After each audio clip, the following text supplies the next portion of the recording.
My name is Shri Rajib Chandra Shil. কি বলে? আমরা ওই মাছ ধরার সময় আমরা ভারতীয় সীমানার কাছাকাছি প্রবেশ করি, এই জন্য যেটা আসলে আইনগতভাবে অপরাধী আর কি। একটা দেশের সীমানা অন্য দেশের জাহাজ মাছ ধরতে পারে না, কিন্তু আমরা ভুলবশত ভারতীয় সীমানায় প্রবেশ করে ফেলেছি। এই জন্য আমাদেরকে কোস্টগার্ড এদেশে ধরে নিয়ে আসছে আর কি। ওনারা আমাদের জাহাজে প্রয়োজনীয় কাগজপত্র সার্চ করেছে এবং প্রয়োজনীয় ফটোগ্রাফ নিয়েছে, কিন্তু কোনো অবৈধ কোনো মালামাল পায় নাই, সেজন্য ওনারা খুশি। বাট ওই সীমানার কাছাকাছি যেহেতু একটা সীমানায় কাছাকাছি চলে আসছি বা ঢুকে পড়েছি, সেই জন্য আইনগতভাবে অপরাধী, এই জন্য ওনারা আমাদেরকে এখানে নিয়ে আসছে।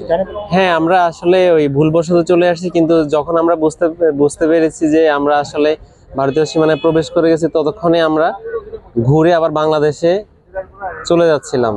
কিন্তু যখন সীমানার কাছাকাছি গেছি, ততক্ষণে কোস্টগার্ড আমাদেরকে বিয়ে চ্যানেলে অ্যানাউন্স করে যে আপনারা স্টপ করুন, আপনারা যেহেতু সীমানায় প্রবেশ করেছেন আপনাদেরকে চেক করবে। পরে ওনারা আমাদেরকে চেক করেছে, যেহেতু ওরকম অবৈধ কিছু পাই নাই, বাট সীমানায় প্রবেশ করে এটা একটা অপরাধ।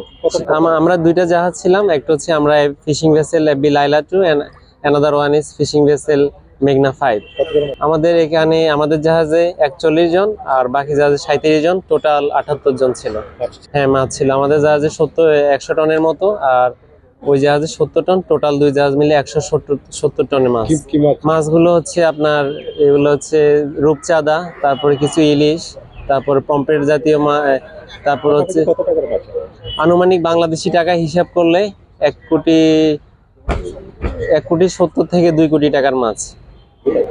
এখনো পর্যন্ত ফাইনাল ডিসিশন হয় নাই এখনো। তারপর আমরা আশাবাদী, যেভাবে উড়িষ্যা পুলিশ, কোস্টগার্ড এবং সবাই যেভাবে আমাদের সাথে ফ্রেন্ডলি মিশতেছে এবং আশ্বাস দিচ্ছে, আমরা আশা করি এই সমস্যাটা খুব দ্রুত সমাধান হয়ে যাবে, আমরা দেশে ফিরতে পারবো এবং আমাদের ফ্যামিলি নিয়ে আবার আগের মতো থাকতে পারবো। না, এখানে কোনো ভয় নেই। এখানে যারা পুলিশ আমাদেরকে এখানে আসার পরে আমাদের খুবই ভালো লেগেছে, আমাদেরকে সবাই খুব ফ্রেন্ডলি গ্রহণ করেছে এবং তারা আমাদেরকে খুব ভালো আপ্যায়ন করেছে, যেটা অন্য কোথাও গেলে পাবো কিনা আমি ঠিক জানি না, তবে এখানে এসে খুব ভালো লাগছে। এই দেশের সরকারকেও ধন্যবাদ।